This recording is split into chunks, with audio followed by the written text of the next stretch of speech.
লীগ কর্তৃক আয়োজিত আজকের এই প্রথম প্রতিষ্ঠা বার্ষিক উপলক্ষে আজকের এই অনুষ্ঠানের সম্মানিত সভাপতি অধ্যক্ষ মৌলানা ডক্টর এ.কে.এম. আব্দুল মুমিন সিরাজি সাহেব প্রধান অতিথি হিসেবে উপস্থিত থাকবেন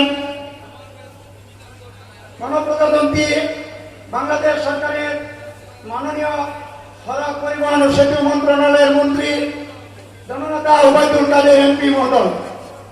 আরো উপস্থিত আছেন আজকের এই অনুষ্ঠানে সম্মানিত বিভিন্ন আসনকে অলঙ্কিত করেছেন সম্মানিত নেতৃবৃন্দ, বাংলাদেশের বিভিন্ন স্তর থেকে আগত বিভিন্ন স্তরের আলেম উলামা মাশায়েখ, সবার প্রতি আমার রইল সালাম ও আজকে এই অনুষ্ঠানে আসার জন্য স্বাগতম। আমি বক্তব্য দিতে চাই না, আমি এই কথাটাই বলতে চাই যে এই বাংলাদেশ আওয়ামী উলামা লীগ তাদের অক্লান্ত পরিশ্রম মেধা দিয়ে আজকে এই উলামা লীগ 1 বছর আগে বাংলাদেশ সরকার কর্তৃক অনুমোদিত হয়েছে।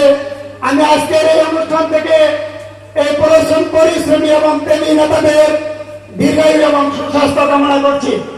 আজকের এই অনুষ্ঠান থেকে সারা বাংলাদেশের মধ্যে বৃহত্তর ময়মনসিংহে হাফেজ আব্দুল বারিক তালুকদার সহ হাফেজ মিজানুর রহমান মিজানি আরো যারা অক্লান্ত পরিশ্রম করে শেরপুর জেলার একটি আওয়ামী উলামা লীগের কমিটি উপহার দিয়েছেন।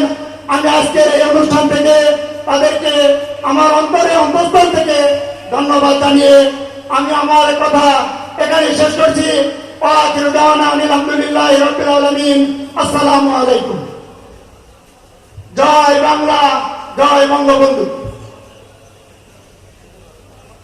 এখন আপনাদের সম্মুখে কথা বলবেন